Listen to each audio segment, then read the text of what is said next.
Hi guys, I hope you're all well today. Today I'm coming at you with a makeover. I'm going to be remaking over this piece because I don't really like it as it is at the moment.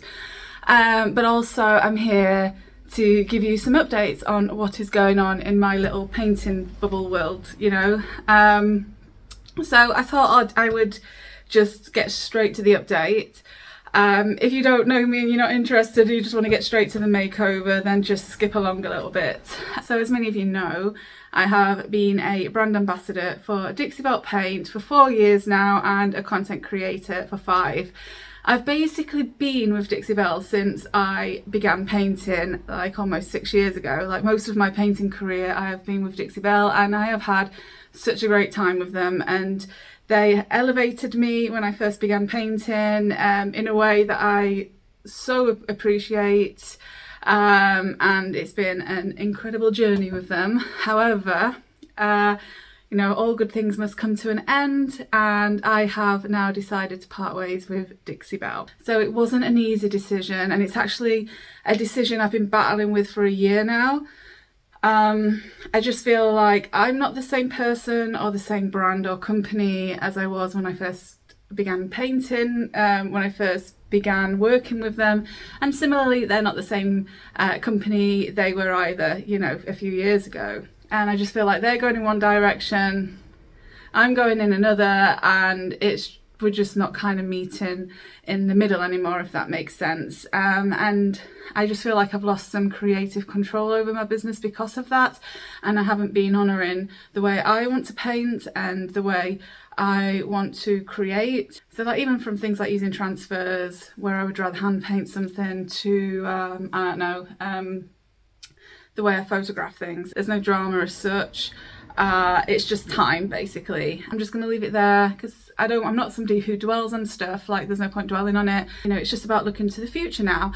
And with that, I have some exciting news. So I am going to be now a paint stockist instead of a content creator. It's an English paint brand and they are called ReColour. So what I love about ReColour is that they recycle old paint. So basically they get old, unused, unwanted paint that would usually just be thrown in the skip and just get wasted. And I don't actually know what they do with old paint. I don't know if it gets dumped in the oceans or whatever. I don't know what they do with it.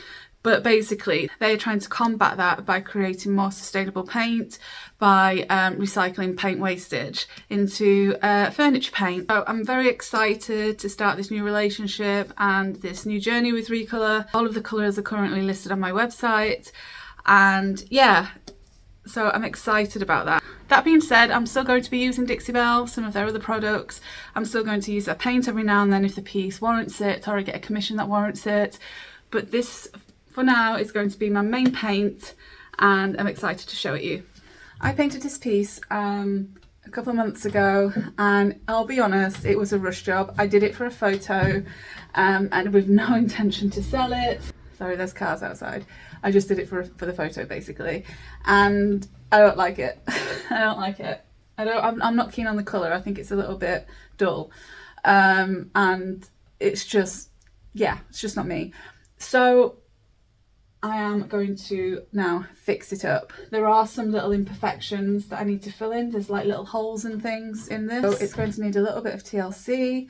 And then I'm going to paint it in a base of black from ReColour. So I get to show you that. I'm not really sure what I'm going to be doing after the black. I'm just using the black to cover up that green. And I don't know yet if I'm going to do an old world finish or a fun colourful finish. I don't know. You'll probably know before I do because you've probably seen the thumbnail. So yeah, so let's just see how this goes. Okay, so to start out with, you can see it's been battered. I never actually waxed it. It was literally just a quick paint job, photo done. There's all these like uneven bits up here, and there's these little holes here. So the first thing I'm going to do is I'm just going to give it a gentle sand and just take off some of this. A lot of it is like little bits of fabric that has just, yeah, that just needs to come off. And there's some raised little bits of nail as well that needs to come off.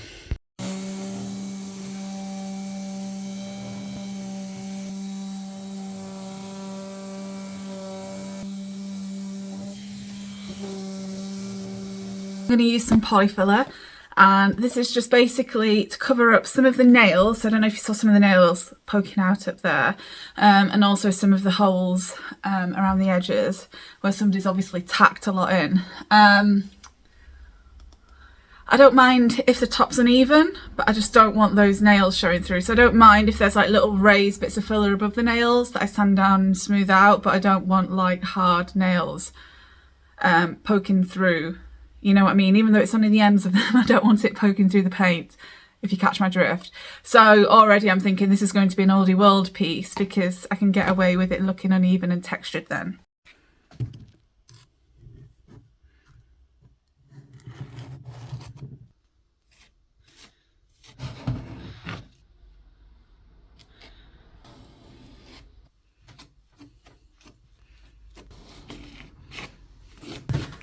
So it's the next day and I have let this dry overnight. You don't need to leave it to dry that long. I literally went home for lunch and then I decided I didn't want to come back to that day. So I'm here the next day now to sort this out. And I've had a good think about what I'm actually going to do with it, and I am going to go in an old world pretty style direction, I think. So all I'm going to do now is I'm going to grab my sander and I'm just going to smooth out all of these rough edges.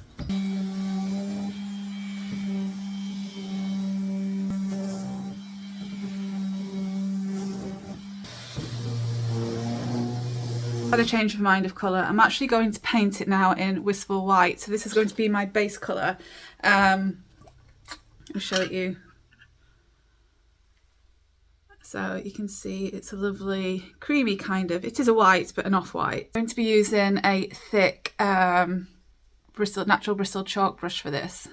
This is the paint. So this one's quite thick. I think depending on the pigments, sometimes some are thicker than other, and that goes for a lot of paint brands. So you'll see like with your brighter colours like orange, they tend to be a little bit thinner than say your whites. And that's because I believe the pigment is more expensive to buy. So you'll generally find that your more neutral colours are thicker and your brighter colours tend to be a little bit on the thinner side. This is on quite the thick side actually, which I like. Did want to thin it down. It is a water-based paint, so you could always just add a little bit of water to it. I decided to take the handle off as well, and I don't know what I'm doing with that yet, so I'm just going to paint over it, but let's just see how it goes on. Okay. I'm just going to paint in various strokes. Okay, so it's actually not super thick as I'm putting it on. It's still quite thick, but it's not like overly textured. So if you did want a thinner coat, then you can have a nice thin coat as well. But if you wanted it textured, then it's also quite gritty. And I'm just going to paint in various different directions. I think it's, to say there's a dark colour underneath, I think it's covering it really nicely actually. Obviously going to need another coat, but we're going to be layering anyway, so that's fine. I might just add in a few little like dabby bits like this in some areas, so I can go in different directions like this, but also tap in some areas as well, especially around here. Maybe create more of a stone effect. So I feel like somebody's made this this box. I feel like it's a handmade box just by the way it's been put together. Nothing wrong with that, but it just comes with a few extra issues as you've seen, and we've just kind of got to work with those issues. So whenever a piece is really feeling really quite old or a little bit battered or just quite imperfect, then that's when I tend to go for either the oldie world or rustic look. Next up are these three colours, and something else just to point out about ReColour is that these are actually painted swatches. Because it's recycled paint, each batch can have a slightly different tone in the colour, so they always hand paint the batches, but the colours are always somewhere along this lines, you know, but batches are important. I think with any paint, batches are important anyway. So I'm going to have a go now at blending these three colours, and I'm going to use a sponge to blend them with. So this is the ochre colour. It's quite a nice beigey pink colour. This is called Purple Prince, and I have to say I've painted in this before, and this is a beautiful, beautiful, rich but warm purple. I was going to use this pink, but I've actually changed my mind now. I think I'm just going to stick with two colours. I have this, it's like a sponge for some kind of like paint roller. I'm going to give this a try for blending, but just for like some more of the finer details here, I've also got a lint-free rag. I'm going to mist a bit of water. I'm just going to work in sections, just patting this on in a few areas just to see how it goes.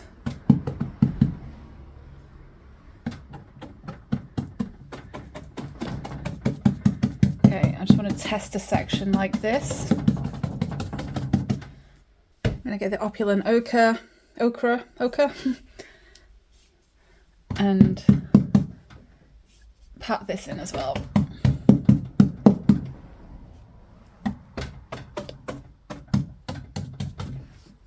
And let's just see what happens with this, just for a bit of fun.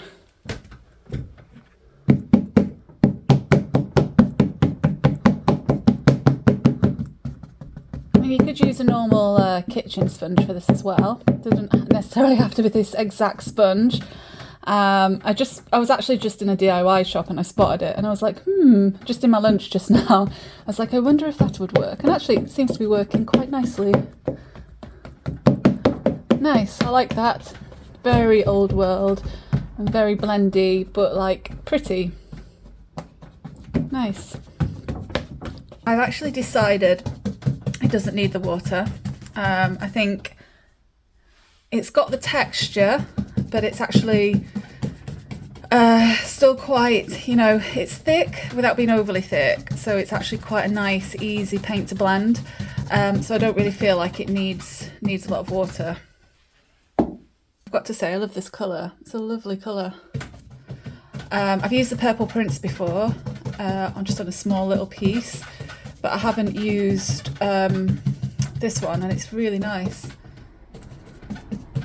Very nice and warm. Let's put a little bit more here in the middle. I want it to be a little bit lighter here in the middle. Okay. Let's see how this goes.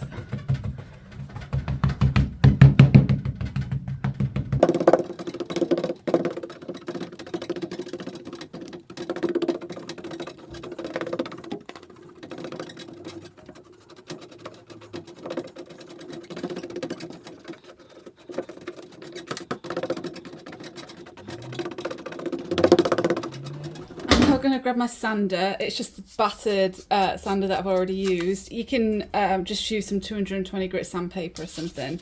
Don't worry about it. I'm only using my Festool because I don't want the dust, and I'm just going to give it a really light sand overall now. I want you to ignore that bit for now. I still haven't decided what's quite going on there. I want some of the white paint to peek through underneath, but I also don't mind if some wood peeks through as well because I want it to be quite distressed. But here we go.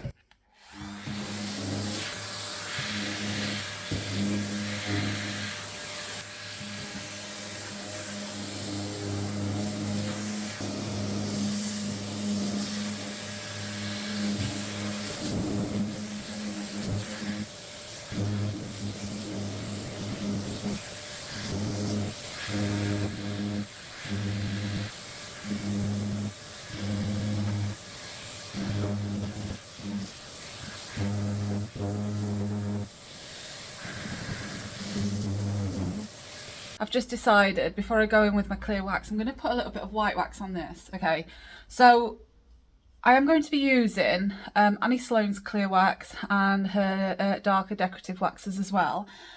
But I don't actually have her white wax. I only have Dixie Belle's right now, and Dixie Belle is water-based, whereas Annie Sloane is oil-based. So I don't want to be putting Dixie Belle's on top of Annie's, but I think it's okay to put Annie's on top of Dixie Belle's. Because this is a water-based wax, I don't need, generally you would put clear wax on and then your decorative wax and use a clear wax to manage the decorative wax, if that makes sense. But because this is water-based, I can just use a little bit of water to manage it instead, and then I'll seal it with a clear wax. I hope that makes sense and I've not just confused everybody, but I need to tone this purple down a little bit now because the white is just a little bit, like it's a lot, so I need to start toning down the purple and making it look old. White wax is very good for giving, for making paint colours look subdued, a bit pastel-y, a bit washed out and bleached.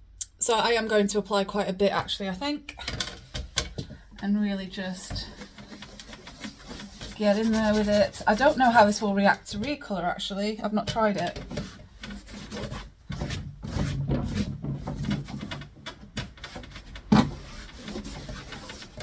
do actually have some exciting news coming up about wax, but I'll leave that for another day and I'll leave you guessing as to what it might be.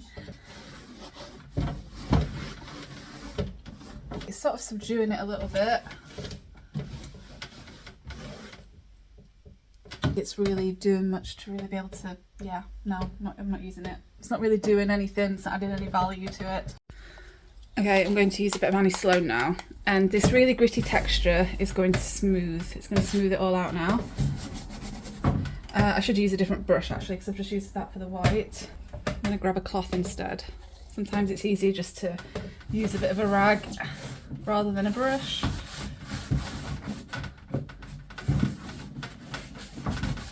On camera, you probably won't see much of a difference, but all this is doing is it's going to seal the paint, and it's going to make it feel smooth. So here it feels really gritty, whereas here it feels quite smooth. Just to show you guys actually how good this paint is, I'm scratching this, and it's not even sealed in this area. It's very good. I'm going to use the brushes to get this excess wax in these little grooves here.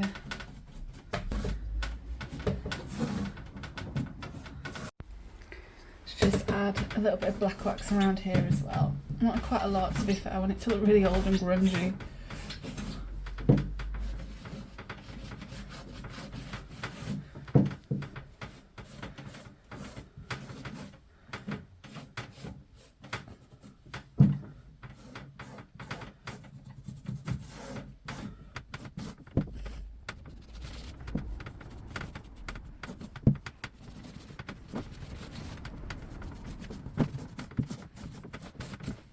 I'm now going to use some antique gold gilding wax. Let me show you what it looks like.